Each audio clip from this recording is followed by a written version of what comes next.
On behalf of the World Affairs Council, I'm Katie Zoglin, a trustee with the World Affairs Council and your moderator for this evening. It's now my pleasure to introduce tonight's distinguished guest. Mark Bartolini is Director of USAID's Office of U.S. Foreign Disaster Assistance, the lead U.S. government agency for coordinating and responding to international humanitarian emergencies. Mr. Bartolini leads a staff of 250 committed humanitarian responders who are on call 24/7 to fulfill their global mandates to save lives, alleviate suffering, and reduce the adverse impacts of international disasters and conflict. Mr. Bartolini's disaster response experience includes a 13-year affiliation with the New York-based International Rescue Committee, where he worked extensively in the Balkans during the wars in the former Yugoslavia. Mr. Bartolini holds a BA degree with high honors in political science and English literature from the University of California, Berkeley. Ladies and gentlemen, here to speak to us about the U.S. government's humanitarian response in Syria, please welcome Mark Bartolini.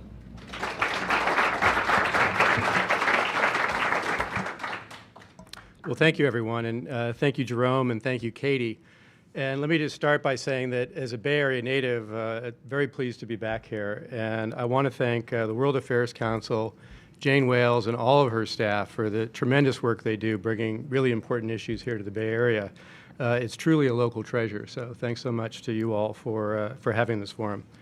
I'm sure that many of you in this room, if not all of you, are following the situation in Syria, and I don't need to tell you that the humanitarian situation in Syria is truly tragic. And unfortunately, it continues to even grow worse. And so we're going to talk about that tonight. To date, there are already over 500,000 people who fled Syria into neighboring countries, almost 600,000. And I'll speak a little bit about the UN appeal tonight and the fact that they're planning there could be as many as 1 million refugees having fled Syria within the next several months. In addition to that, the UN, again, just released an updated appeal back in December, and they're now stating that there's about 2 million internally displaced people who fled their homes inside of Syria. Some say the numbers are higher, and we'll talk about the issue of data tonight a little bit as well. It's very difficult to determine real hard numbers in any war zone, but we're finding it particularly difficult in certain parts of Syria, and that's very critical to our response, so we'll discuss that. Within this UN appeal, they're saying there's an estimated 4 million people, 4 million Syrians now, that are in need of humanitarian assistance. And according to a UN estimate that was just released the other day, over 60,000 Syrians have been killed to date in this conflict. It's truly tragic, and as I said, even getting worse. The humanitarian appeal that I mentioned, there's actually two. There's one inside Syria, a humanitarian response plan, which has just been increased to $519 million. And then the regional refugee appeal is over $1 billion. So it's over $1.5 billion for 6 months. That makes it the largest single UN humanitarian appeal, short-term appeal, ever. So we're talking, giving you some sense now of the scale of this crisis. It's truly staggering. Let me just say that what I'm going to talk to you tonight is something that I think is somewhat of an untold story about the U.S. government response to the humanitarian crisis in Syria. You're going to hear things that really have not been well reported. And there's a number of reasons why that is the case, and there's good reasons. The primary good reason is that it's an incredibly difficult crisis to respond to for a number of reasons that you're going to hear. The security situation of our implementing partners, in many cases, is truly tenuous. And for the sake of their own well-being, their own security, as well as the viability of their programs, because we have good data when there are crises, what happens when aid workers are kidnapped or injured or killed, and it invariably impairs the humanitarian response writ large. So it's something that we're very much attuned to and want to be very sympathetic to the very difficult posture that they're operating under. So I won't be able to get too much into methodology tonight in some cases, but I will try to give you an overview that'll give you a sense of the scale of what we're doing, and that's part of the untold story. Frankly, I think another factor is, and I think you mentioned in my intro that I worked in Bosnia for almost 2 years during the crisis there, And there was just a tremendous amount of media covering Bosnia. And we're simply not seeing that today in Syria. I think there's a number of reasons for that. One is obviously the danger of reporting from Syria, but obviously there's been a shift as well in the whole field of journalism in covering these types of overseas events in the number of bureaus. So it's a crisis that is on scale truly huge, but not getting the media coverage that we've seen in past really large-scale crises. And I also want to say, starting out, that the President has made it very clear to those of us in the humanitarian agencies within the U.S. government that he wants us to do everything we possibly can to save lives and reduce human suffering in Syria. There's been intense interest within the U.S. government on these issues. And so we have been responding to the greatest extent we can, given the resources we have. And resources, of course, are an issue, and I mentioned the size of the appeal. But the U.S. to date has put over $210 million into humanitarian assistance in the region. Of that, about $140 million has gone inside of Syria. And that's going to grow as well. It's going to grow over the coming months. But it's difficult because these are obviously difficult fiscal times, not only for the United States, but for other countries as well. So meeting the kind of numbers that have been described in that appeal will be a difficult task for the community. And I'll get into a bit about what we do on those types of issues as well. So let me start in this untold story about just giving you a general overview of what our priorities are. I think, again, those of you who are following the crisis will know that there have been particular brutal acts in this war. There always are in every war, but this war has had some particularly brutal features to it. And one is the way that medical facilities, hospitals, and not only hospitals but medical providers have been deliberately targeted to a significant degree in this crisis. I mentioned the fact that 60,000 people have died to date. You can extrapolate from that a number, probably 5 times that or more, who've been injured in this crisis. And we're talking about largely civilians who've been injured in this crisis. Women and children, and of course men have been attacked by air, by Scud missiles, by obviously high-powered artillery shells that have been fired. And of course there are 2 sides to the conflict, but proportionally the Syrian government has been committing the large-scale, what we would call atrocities in this conflict. That's what we've seen from our partners. So the first thing that we looked at are how do we respond to these huge medical needs that we're finding in the country. It's so dangerous. We have had our partners, our own staff, have been killed responding to this crisis. We had one of our doctors, not from USAID, but from one of our partners' organizations, assassinated on his way to work in southern Syria, in Dara. That gives you a sense of the type of violent environment in which they're working. And we've also, of course, heard stories of people who've gone to hospitals and the government forces have come in and taken them out of the hospital and either imprisoned them or actually killed them. So it's incredibly dangerous. People don't even want to go to the hospital if they're injured. So what we've created inside, and we have some 1,800 staff right now, just working with partners from my office who are doing humanitarian assistance inside Syria.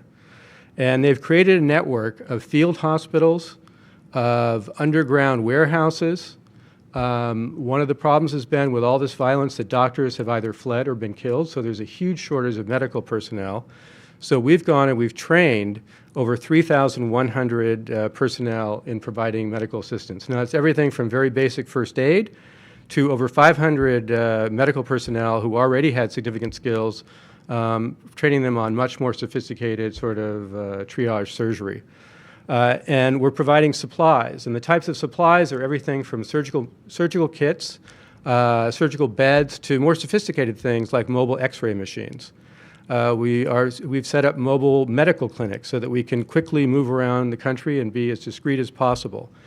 To date, we've reached over 410,000 Syrians through these various people who've been trained in medical assistance. Through our surgeries, we've done over almost 26,000 surgeries right now inside of Syria through our partners. So it's a very significant contribution to the medical problem right now inside Syria. But the medical issues go far beyond just the emergency triage. As a crisis like this goes on year after year, it's been almost 3 years now, 2 years since the violence really started, you're starting to see problems like the fact that in Aleppo, which was the hub of pharmaceutical production in Syria, it's been largely devastated. So you've seen a significant diminution of the ability to provide pharmaceuticals in country. And so people who have chronic diseases, who have diabetes, who have cancer, haven't been able to get drugs. So that's something else we've been trying to do, is bring in pharmaceuticals to provide people with chronic health care needs. And then you have one of the big worries in a crisis like this are children. Displaced people at large, we know that when they're displaced from their homes, they're going to be far more susceptible to die of very simple diseases like diarrhea, like measles. And so we're doing large-scale vaccination programs. Through USAID funding, a number of partners just vaccinated 639,000 children in Syria. And they had a fairly high rate of coverage prior to this conflict, but you're seeing that coverage go way, way down because of the crisis. So medical is a huge component of what we're focusing on right now. And there's longer-term issues. The number of hospitals, they estimate right now that about 50% of the hospitals in Syria are no longer operating. And we think in some areas it's obviously much higher in the conflict areas and some of the opposition areas. So this is something that definitely needs a huge focus. And then, of course, now we have winter upon us. And with winter, that brings up a number of challenges. It varies within Syria, the climate, but in many places it's near freezing at night. And in addition to that, I mentioned that the number the UN is stating is about 2 million displaced. I think it's actually higher from the data that we're seeing, a little bit higher. And people have fled, and they're in areas of, they're housed in government buildings, in office buildings, in school gymnasiums, any sort of public building. And many of these buildings have been significantly damaged. And what you see, and we've seen this in many crises, is people will, given the lack of food, which we're also going to talk about, their basic medical condition, they're just becoming more and more susceptible to perishing because of very simple diseases. So one of the things we're doing is focusing a huge effort right now on providing winterization supplies. And we have a product, it's plastic sheeting, which sounds pretty weak, but actually this is a really significant type of plastic. It lasts about 10 years, and it can cover windows. It can make a big difference in making a building survivable over the winter.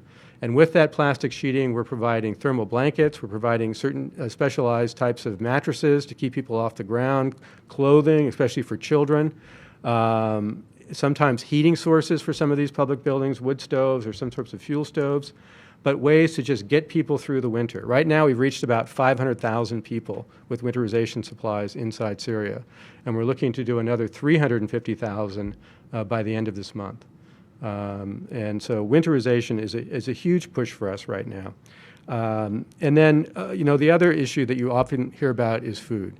And more we're hearing about the food crisis in Syria. And just as hospitals and medical facilities have been targeted, so too have bakeries, so too is the food supply. There have been a number of attacks. There was a horrific one just the other day of people waiting in line for bread who were killed. And so food is a huge issue. And one of the offices is when the bureau that the Office of Foreign Disaster Assistance sits in, Food for Peace, is doing quite a bit on food right now. They're working through the World Food Program.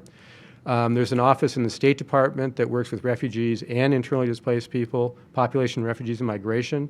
They're funding ICRC, International Committee of the Red Cross. They're also doing food.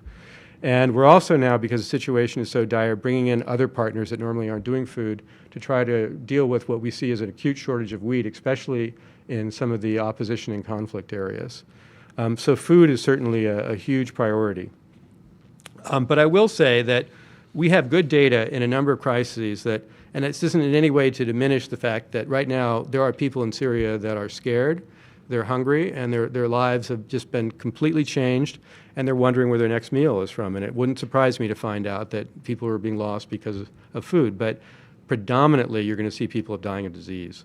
So that's where we're really focusing a huge amount of our efforts right now. And then just to discuss a few other areas that we typically work in and are working in this crisis, we've seen a significant amount of sexually based violence, rape against women in this crisis. And so we have some programs with women groups in Syria to try to address it. It's a very difficult issue inside Syria. It's an honor-based society. If a woman is raped, it has, beyond the horror of the rape itself, it has huge consequences. So we're looking at strategies to help these women. Also children. I mentioned how children have been deliberately targeted in this crisis from the reports that we're receiving. and the level of trauma is going to be severe. And we do what sounds fairly simple, which we call them safe spaces for children to play, but what we have are experts that will be with them and observe them as they're playing, and you'll be able to tell which children have more significant levels of trauma that need professional help. I've seen those programs before in the midst of some of the worst possible war conditions, and they're amazing, and they really can make a difference for the children and for, frankly, the parents who are having to suffer watching their children go through these types of crises. As the situation is deteriorating, what we're seeing is more and more division within communities, division based on politics, based on sectarian strife. And one of the things that even in the midst of this crisis we're trying to do is look toward the future, look toward a new Syria, and try to build some bridges within these communities. It's not an easy thing to do. It's certainly not possible everywhere. But to the extent that we can, our partners are very intent at looking at, we do think the regime will fall. When that happens, we're obviously concerned about potential reprisals. So the most that we can do now to sort of build bridges within these communities, we think, is very important. Now, I mentioned earlier about the financial strain of this crisis. $1.5 billion. Europe's got huge financial troubles. Obviously, here in the U.S., we have our own financial issues. To date, we've put in $210 million. It's going to grow, but there's still not going to be the funds, I think, in the short term to meet such a huge appeal in 6 months. So something that my office does, we work very closely with other donors in the international community and the larger international community. I was in Istanbul just a few weeks ago meeting with Gulf countries, and they're very involved in this crisis. A lot of their funding goes outside the appeal, but we're talking with them about how to better coordinate our efforts and what more they can do. And then with a range of donors, we have constant coordination meetings with the EU, with New Zealand, Australia, a number of countries around the world that are involved in funding in Syria. And the idea is to really push each other to do more, but also to do it as smartly, as effectively as possible in terms of how we coordinate, make sure there isn't duplication, make sure that we can fill gaps to the best extent we can. And I mentioned the issue of information. Information is a struggle in any crisis, but right now, because it's so difficult to get into some of the conflict areas in Syria, we frankly don't have really good information on needs, and that makes it difficult for donors to make decisions on where to put precious resources. So something that we've been really trying to focus on, because USAID's Office of Foreign Assistance is very active even in the conflict areas in Syria, is trying to develop methodologies to come up with better information so that we can better describe the needs inside these areas to get donors to focus on them. And I was just in Cairo a few weeks ago also meeting with the opposition coalition that's just formed. They've set up a humanitarian assistance coordination unit, and potentially that could be very helpful for us. We work with whatever local authorities are there in any crisis, and they have good contacts, so we're working with them to try to get better information on where they see needs, which we'll corroborate with our own partners who are doing assessments in order to get a better global picture. There's an office, the Office of Coordination for Humanitarian Assistance within the UN, OCHA, which is the responsible party in any crisis like this for maintaining this information. And they're doing what they can, but I can't understate, one, the importance of information, and two, the difficulty of getting it. So that's something we're spending a significant amount of time on. Something else I'll mention about how we do our work, and this is true of essentially all the governmental partners we're working with inside Syria. We look at humanitarian principles. And I thought I might just very briefly touch upon what they are. They're principles that are enshrined in the Geneva Conventions and under international law on how humanitarian assistance should be provided in a situation like this. And what it is, it's a needs-based system. And there does need to be equity in terms of how you provide aid. And in fact, we are providing aid in all 14 governments inside Syria. But it also needs to be proportional, so the aid needs to go to those who are most in need. And that's another reason why this information is so critical. And just from the partners that we've been working with who've been able to get in these conflict areas, we know that obviously given what they're undergoing right now, if you see pictures on the news, the neighborhoods are just wiped out. that's where some of the needs are greatest. And so it's critical that that they get the assistance they need, and the way that we'll be able to do that, again, is by getting good information on what those needs are. And these are, the humanitarian principles are something I think that are oftentimes viewed as humanitarian aid workers all want to go to heaven, so we want to abide by humanitarian principles. But they're very practical. Humanitarian aid organizations, when they're working in the field, they find one of their primary ways of ensuring their security is by building relationships within the community. And the only way they can do that effectively is to demonstrate that they are impartial, that they're not going to play politics with their assistance. They're going to look at who's most in need. And ultimately, as I said earlier, if they can't protect their own security, then the whole viability of the humanitarian effort comes into question. And that's something that, in a crisis on the scale of Syria with the complex dynamics, could impair not only those particular organizations, but the larger response as well. So it's something that we're very focused on, is following principles and providing aid based on needs. And as I've said, based on the information we have, there are needs throughout Syria, there's no question about it. Around Damascus, there are huge needs. In the south, in Dara. And in Dara, we're providing about 90% of the medical assistance that's going to field hospitals, the U.S. government is. But those conflict areas, that's where we're really trying to focus. I think I've gone a half hour or so, or 25 minutes, so I don't want to go too long. I want to open it up for questions. Why don't I stop there and, okay. Thank you. You talked about the media and access to information, and so we do have a couple of questions about that. So people asked about whether or not you use crowdsourcing, or are you using some crowdsourcing technologies through social media to help on the collection of data? Yes, we are. I mean, crowdsourcing, there's a lot of new technologies that are, have the potential to revolutionize the humanitarian aid field, and crowdsourcing is one that we've been looking very hard at.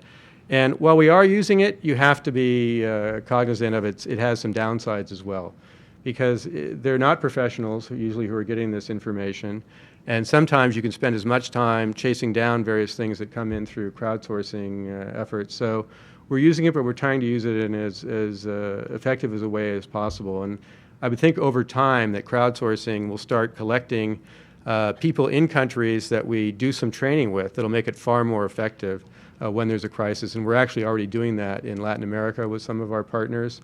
We're setting things up in advance. But just doing broad crowdsourcing, it has some benefits, but it also has some potential downfalls in terms of, in humanitarian assistance, sometimes too much information is not a good thing, especially if it's not good information. So getting good information is key. Well, and then you talked about, you have, it sounds like, are working with many partners. And I didn't know if you could just describe a little bit more what kind of partners you work with. Are they internationals, Americans, locals? Sure. And how do you choose them, and how do you coordinate all that? It seems like a huge effort. It is a huge effort, and we are working with a multitude of partners, and we would say traditional and non-traditional partners in this crisis because of the complexity of what we're trying to do. We work closely with the UN. The U.S. government funds a number of UN organizations, the World Food Program, the United Nations High Commissioner for Refugees, World Health Organization, on and on and on. UN OCHA is an office that I mentioned that we fund quite a bit. We're also working with international NGOs. There were about 8 international NGOs inside Syria prior to the start of this crisis who were working with the already significant refugee population, which is another issue inside Syria, primarily Palestinians and Iraqis.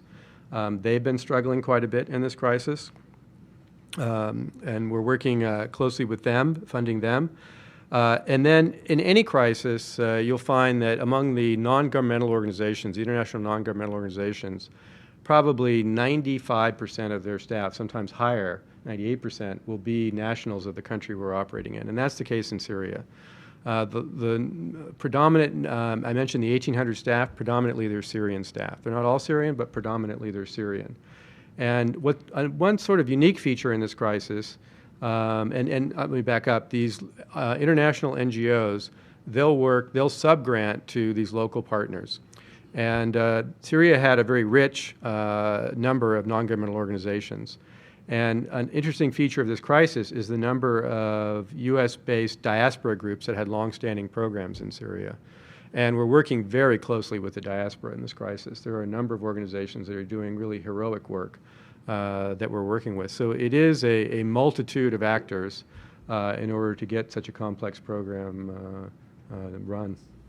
And how do you, since before the conflict, the government really controlled a lot of civil society, not all aspects, but really had its finger in many nonprofit organizations. If you're working with local partners, what kind of vetting do you do to make sure that the resources you have go to the people you want, as opposed to more regime people who are just creating more havoc? Well, that's an excellent question, and that's a difficult thing in any crisis, your monitoring of your assistance. And it's something that we feel very strongly about, that we have a responsibility to U.S. government taxpayers, whose money this is, to Congress, to ensure that the assistance we get goes to where it needs to go. Now, having said that, in any crisis, there's going to be difficult issues in a war zone. But we're confident that the aid that we're providing is going. And one of the reasons that we are in OFTA, and I should probably just speak about OFTA because that's what we're Food for Peace and PRM have other methodologies, but we're not really doing cash programming, which you usually would see in a crisis like this, where you essentially just give cash so people can buy their own supplies. And one of the reasons is we're just not confident that we can, working remotely as we are, account for all those funds. So virtually everything that's going in is actually being handed to beneficiaries or to medical professionals. And we have receipts. I mentioned the diaspora, and that's been one of the particularly effective things they've been able to do for us is they know the situation very well and the groups that were already active inside Syria. And there are certainly organizations, we've heard about them, you'll hear about them in any war zone, that are not legitimate, that are working there trying to profit. We've heard stories of warehouses full of aid that haven't gotten out. So there is certainly corruption and problems. But we've been doing this kind of work for 40 years, and we're confident that the methodologies that we've established to monitor aid, even in such difficult situations as this, are being very effective in ensuring that our aid gets to where it needs to go. And just logistically, if you're able to talk about this, how do you get? Do you go through Turkey or what countries logistically? How do you get the supplies in? As I said, our partners, largely a number of them are inside Syria, and getting into the logistics of it is something that, because of security issues, I really can't get into in the conversation. And there's Syrian refugees are in many of the surrounding countries. Could you talk a little bit about if you're working in those other countries or whether you're limited to Syria itself? Sure. I mean, my office is doing a bit of work in both Turkey and Jordan, but there's an office in the State Department, the Office of Population, Refugees, and Migration, who has the primary responsibility for refugees, and they're very involved in all the neighboring countries in funding. And they fund UNHCR, there's funding of World Food Program to provide food assistance. The situation, the numbers, as I mentioned, are approaching rapidly 600,000 in neighboring countries. There's a large number of refugees now on the border in Turkey and Syria. Turkey has been incredibly generous in this crisis. The U.S. government, I mentioned, is the single largest donor in terms of assistance that's going inside Syria, a unilateral donor, but Turkey has provided $450 million alone for its camps inside Turkey. I think there are 14 right now. They're establishing new ones, and that's one of the reasons for the delay on the border. But Turkey's been very generous, and the camps are to a very high standard. I've been in them. They're unique in terms of what you would normally find in an international crisis. So they're really suffering under the financial burden, as all are the neighboring countries, of this number of refugees. And Turkey is also, I should mention, doing quite a bit on providing food aid inside Syria. They've announced significant distributions of wheat flour and other commodities.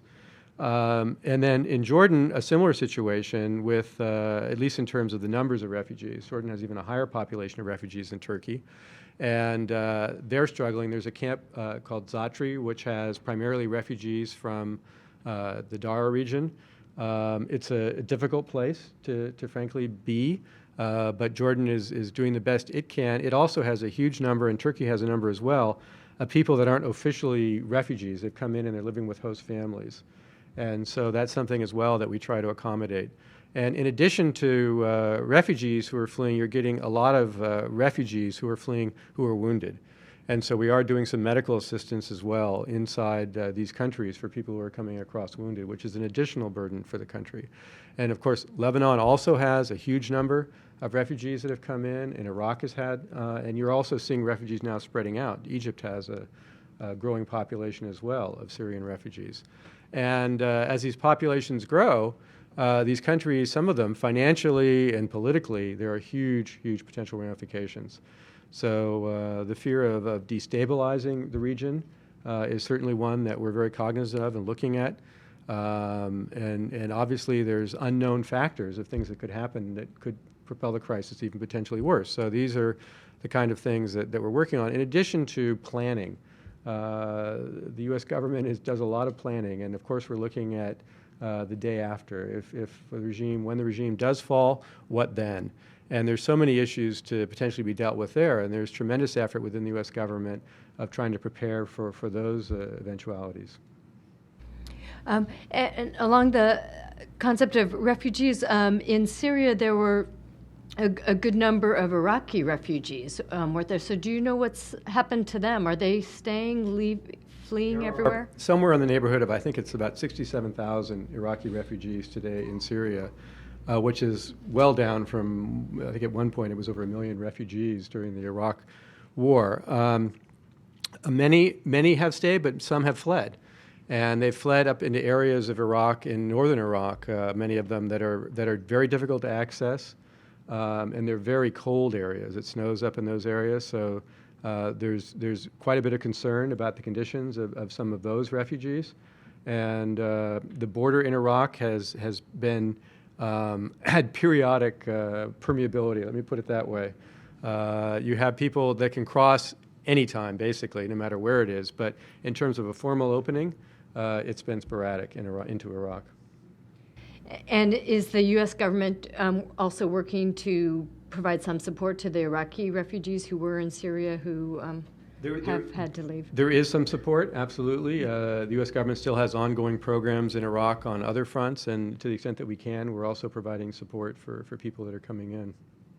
And you mentioned that the U.S. government, of course, is trying to plan for what happens next. Can you talk a little bit more about what's being discussed and the extent there's international coordination of those efforts? Sure. Well, as I mentioned, one of the concerns, of course, is the possibility of reprisals when the regime falls. So there's quite a bit of work looking at accountability frameworks, what can be put in place to establish a process, which we think is very important. And then, of course, on the humanitarian side, we're looking at essential services issues. I mentioned, or maybe I didn't mention, but already we're seeing inside Syria, getting clean water has become much more difficult. The amount of water they're able to treat right now has declined significantly. Electricity's come into short supply. Fuel's a huge problem. So looking at essential services is absolutely critical for bringing the country back up on its feet as quickly as possible. And in the humanitarian field, and you see a situation like this with the amount of devastation, it's a huge problem in terms of unemployment and getting people back on their feet after a crisis of this scale. So we're already looking at livelihood interventions, agriculture, making sure the agricultural sector can come back as quickly as possible. These are the types of things that can make, even though we're in the midst of a war, can make a huge difference by doing small-scale interventions now that we can build upon later.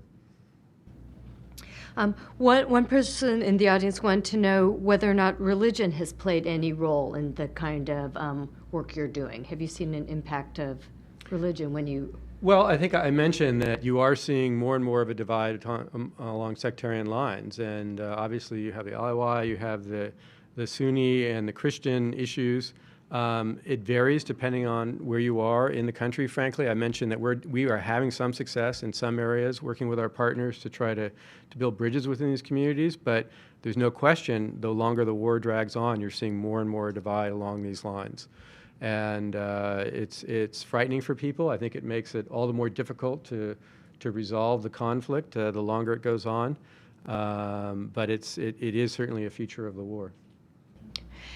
And when you talked about children being targeted in this war and them being particularly vulnerable, are you seeing more, physical targeting of them to injure them, or is it to destroy their community? Or could you go into a little bit more detail on what? Sure. And some of this is, frankly, I'll admit, apocryphal. I've heard these stories from, not apocryphal, but anecdotal. I've heard them from refugees who've been out in the camps, as well as others I've talked to who've been inside Syria. And they've talked about children being deliberately sniped at, being shot in the eyes as a way of demoralizing communities. And the reason I'm repeating it is because I've been in other war zones and I've seen this kind of thing. This kind of stuff does happen. And the stories I've heard are more than just one or two people. I've been hearing it by a number of people. So I think it is fair to say that children have been deliberately targeted in this war.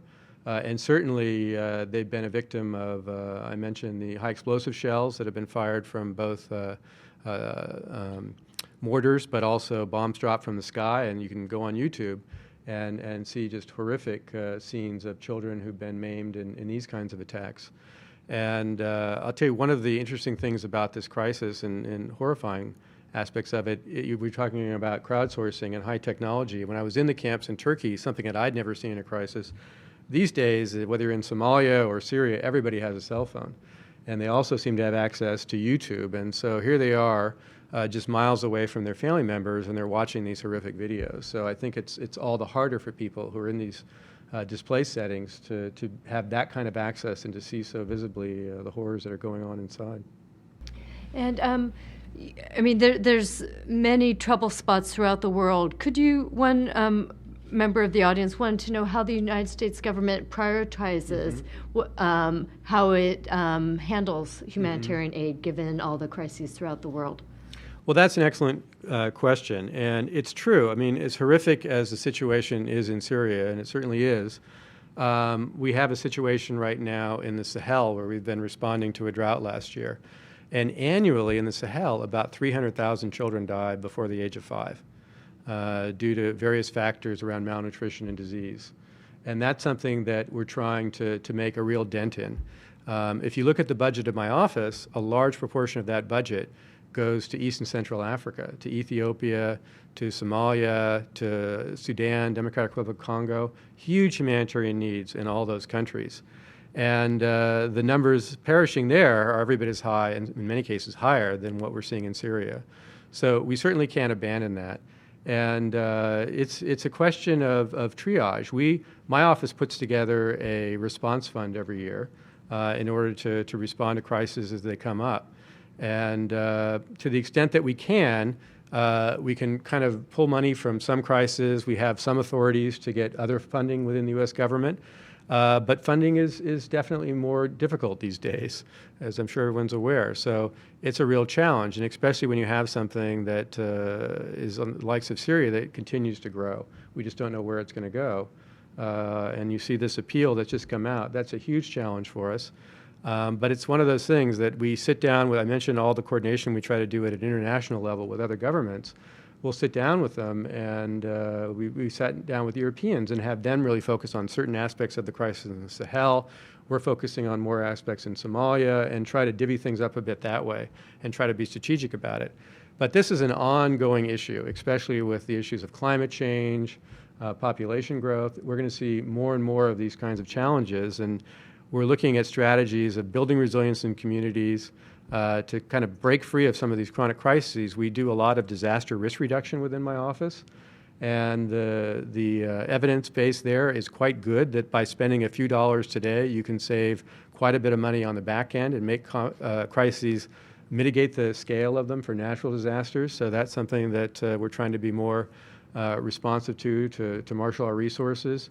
And also, there are other potential donors now coming online, and we're trying to encourage that as well. We do a lot of work with newly emerging donors to try to increase the pool of money that's coming in to respond to these needs.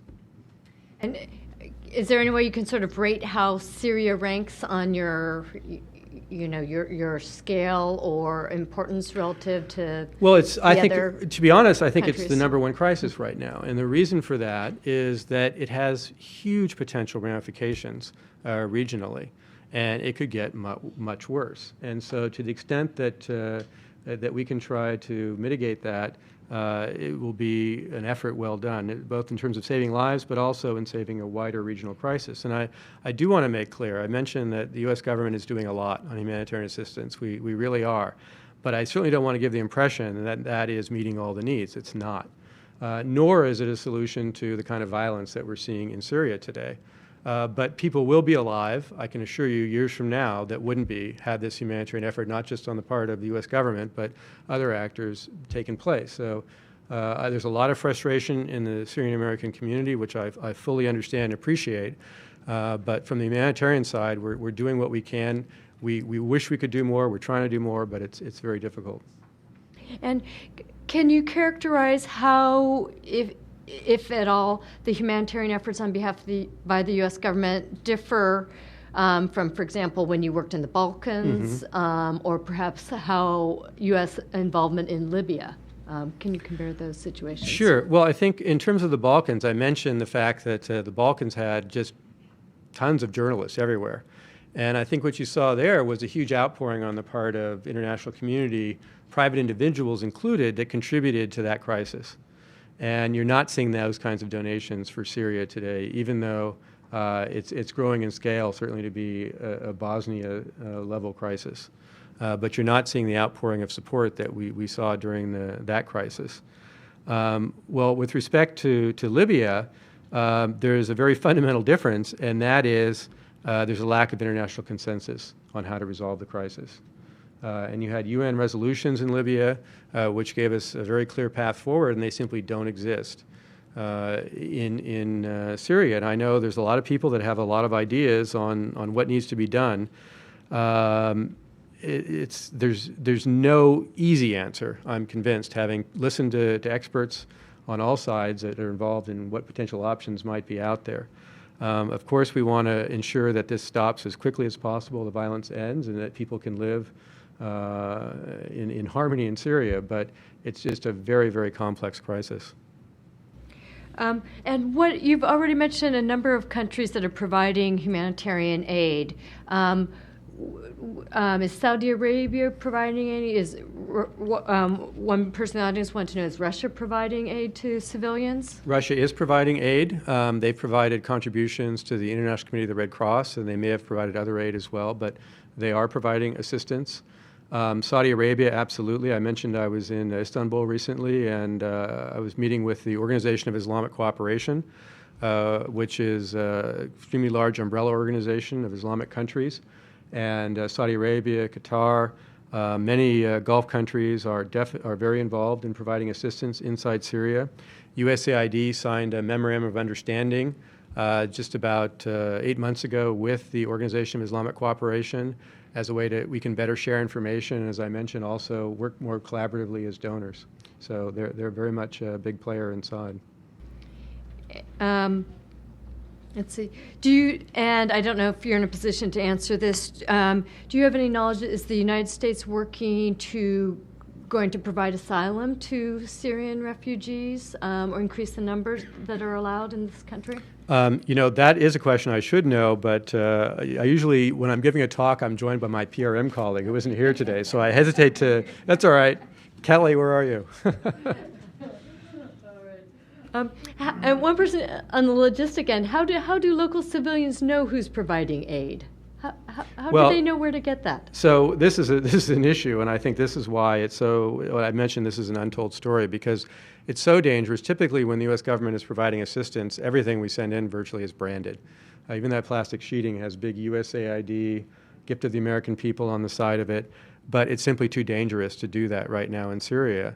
So in many cases, they don't know. I was reading an article the other day in the paper, I won't mention the paper, a national paper, and it talked about a journalist was in an area, and he said it was receiving no international aid beyond a few things from Turkey. And then he described a group that was in there. Well, it was one of our partners, but they've sort of changed their name a bit to remain obscure. And so it's that kind of a situation. And it's frustrating, I think, because so much is being done. And at some level, our partners are informing local officials that, yes, this is assistance being supported by the United States. But they have to be judicious about how they spread that information, because it is so potentially dangerous to announce who you are and where aid is coming from. And on an even more basic level, given the disruption in communication, I know there's cell phones, but I'm sure not many people have internet and newspapers. How do civilians find out where, if we just go down to the next town, there's going to be food, but there's not in our town? What mechanisms do people use to find that out? Typically, when aid organizations move into any community, they'll work with the local officials. They'll do assessments, and they'll determine through various officials where aid is needed, and then they'll verify that through their assessments. And a system is then built up. And I think that's been one issue that we're trying to focus on now with respect to the flower deliveries I mentioned. Because what you're seeing are these long lines, and they're open to be targeted. So you have to be strategic about how you provide aid.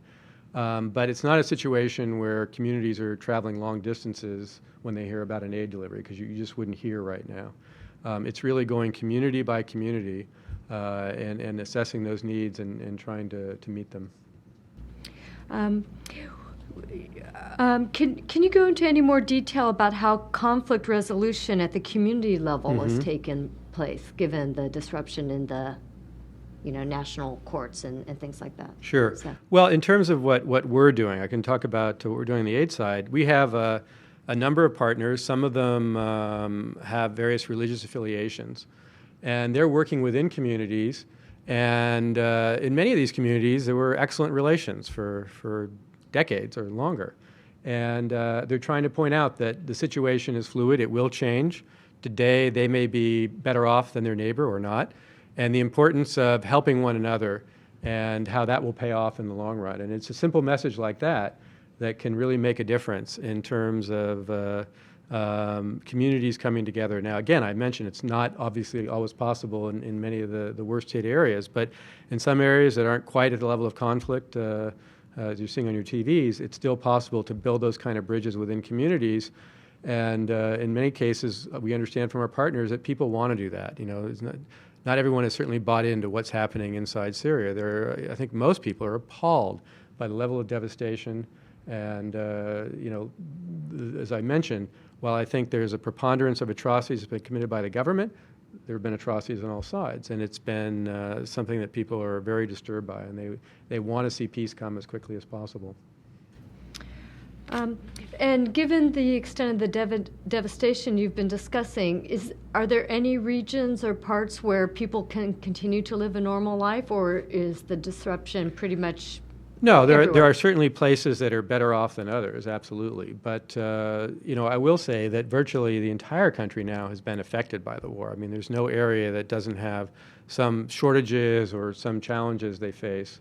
And there's, lower levels of violence, but there's violence pretty much potentially throughout the country. But definitely there are areas that are safer than others. And we're finding now in some of the areas in the north that there are some areas that, other than the potential of airstrikes, are a little safer than others.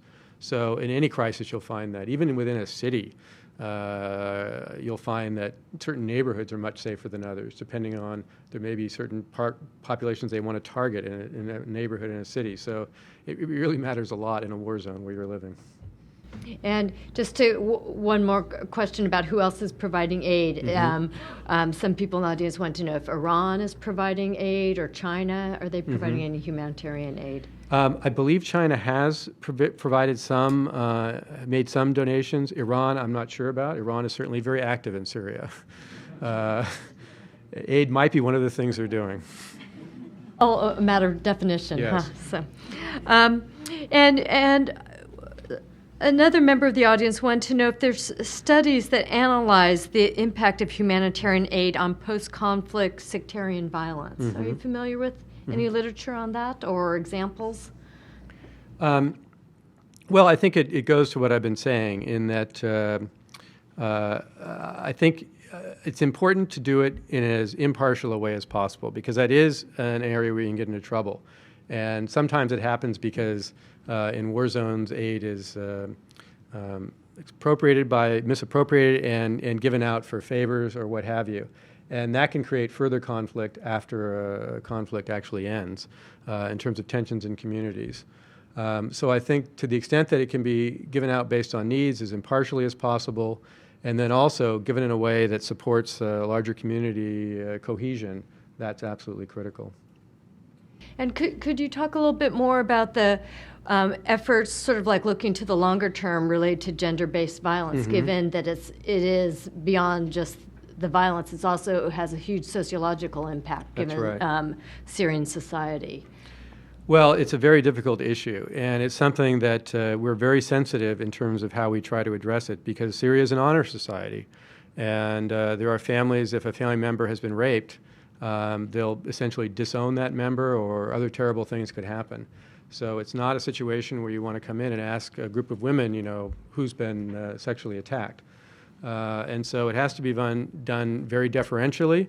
If you come in upon a situation where it's recently happened, there's certain medical care that, of course, we would want to provide. But then there's long-term psychological care, but it has to be done in a way that does not in any way expose what's actually happened, because that's something that virtually all women there don't want to have happen, have it come out that they've been a victim of this.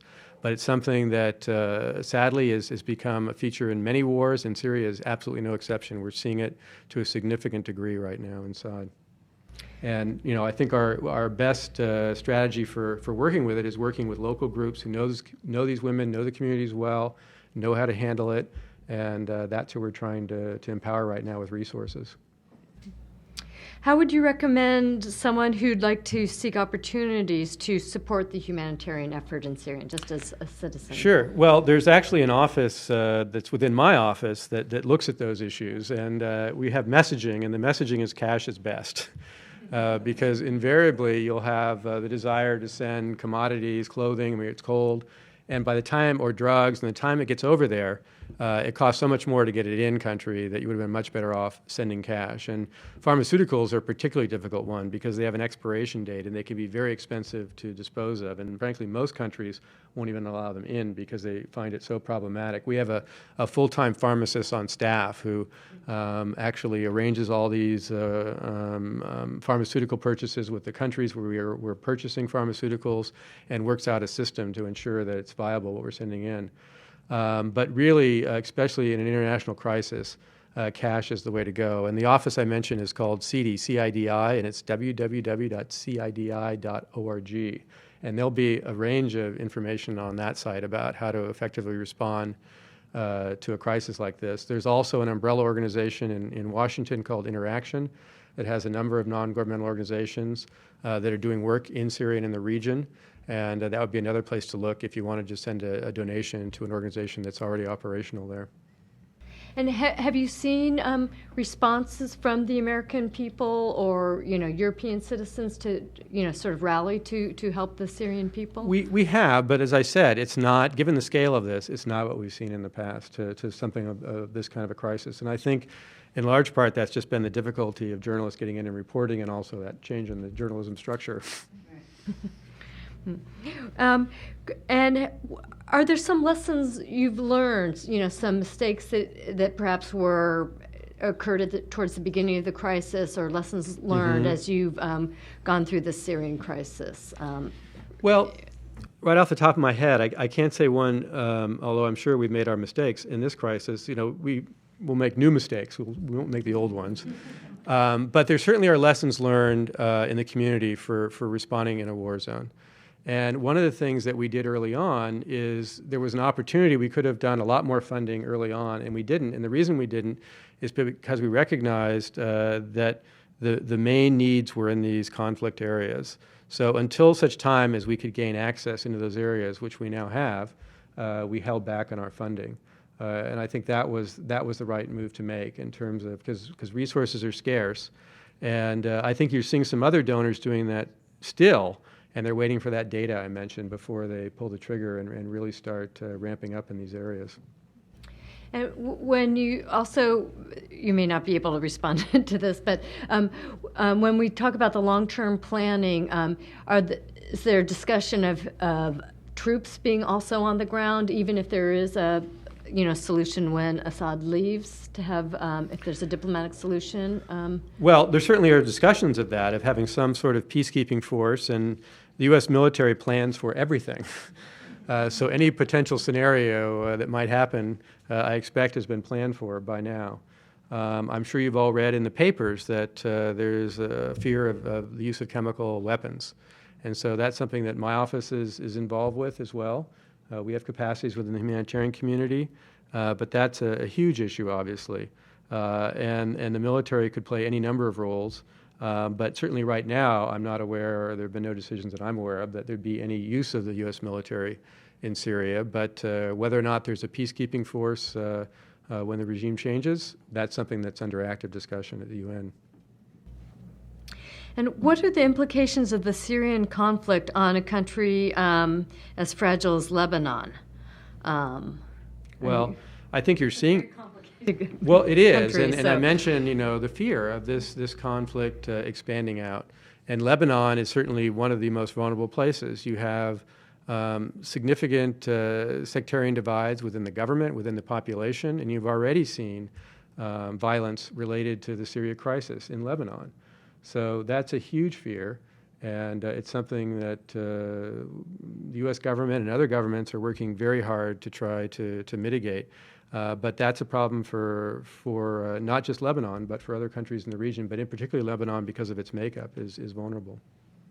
And what kind of implications are you seeing for the Kurdish community as well, both within Syria itself and the neighboring countries, which also have? Well, excuse me. I think that there are definitely there's a lot of political issues, obviously, in Turkey about the Kurdish issue, about potentially creating a new Kurdish state. And there's been discussion among some corners about this being an opportunity to perpetuate that. And so it does add yet another level of complexity into the regional political mix. And I also mentioned that when Kurds are fleeing, when they're going out, a lot of them are going through Iraq, and where they're going are pretty inhospitable, and it's difficult to reach them. So there's humanitarian consequences as well for them.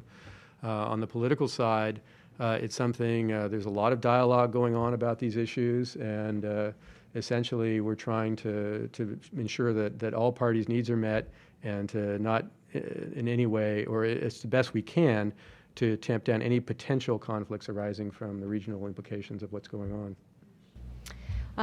And then you talked about the Syrian diaspora. Also, do you see the Kurdish diaspora also raising its voice or providing some kind of coordination efforts or humanitarian aid also? Well, I've seen some of that. It's not nearly to the degree that I've seen in the Syrian diaspora community, but certainly there's a Kurdish diaspora, and they have been involved in this crisis. They recognize the difficulty it's created for that community, and there has been outreach, certainly, from them. And just from a budgetary point of view, since we all know that we're in difficult times now, how has your budget gone in the past, like 4 years or so? Is it on the up? Is it constant? Well, the humanitarian budgets within the U.S. government have varied depending on the office. Some of them have remained relatively stable over the last few years. Our base budget has remained pretty stable. Where we've had difficulties is that we're the Office of U.S. Foreign Disaster Assistance. That means when there's a massive tsunami in the Indian Ocean, massive earthquake in Japan, we're out there, we're on it. And when there's usually huge-scale crises, or the famine in Somalia last year is a better one than Japan, because Japan actually did a great job handling its own crisis, we were able to rely on supplemental funding from Congress, and that seems to not be a possibility these days. So it certainly has implications for us.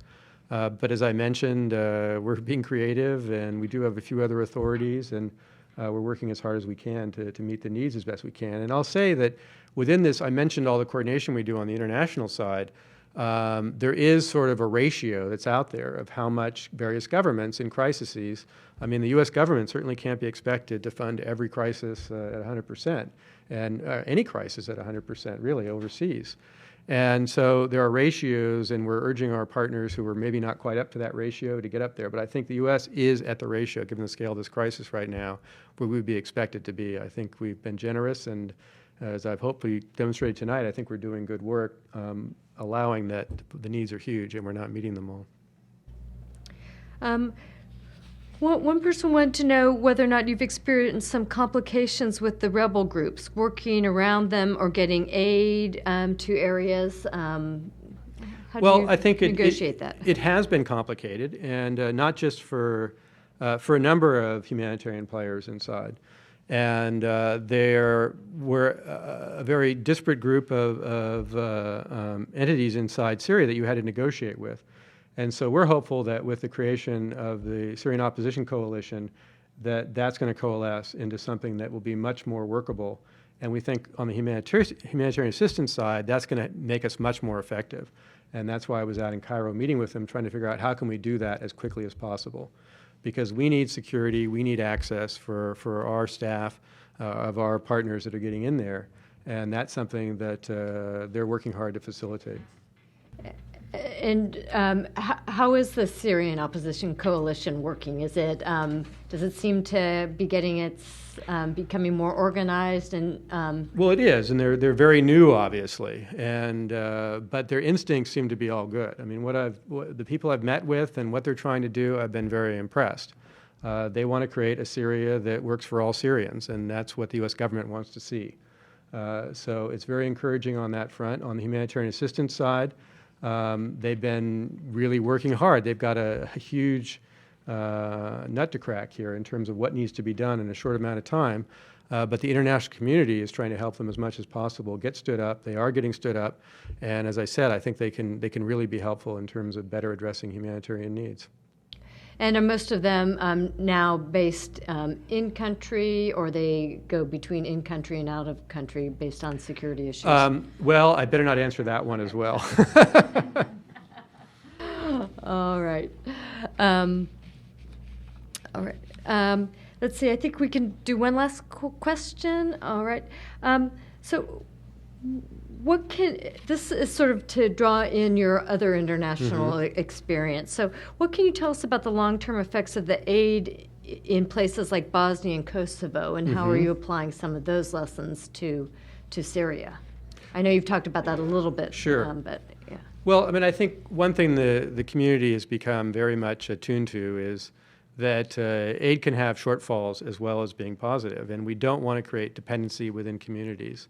So I think what you're seeing is at a much earlier date in a crisis, even in the midst of this horror we're seeing right now, we're looking at those issues of livelihood programs, of ways to get people back on their feet so they don't become dependent on aid and take a longer time to recover.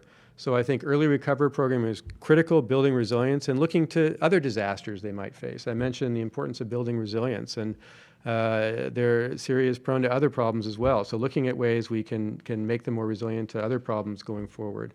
But there's definitely recognition that simply handing out supplies, it has to be more sophisticated than that. And in fact, I think the humanitarian community, in my 20 years now in the field, it's had an amazing sea change in terms of how we do aid. I mean, most staff now have masters or PhDs.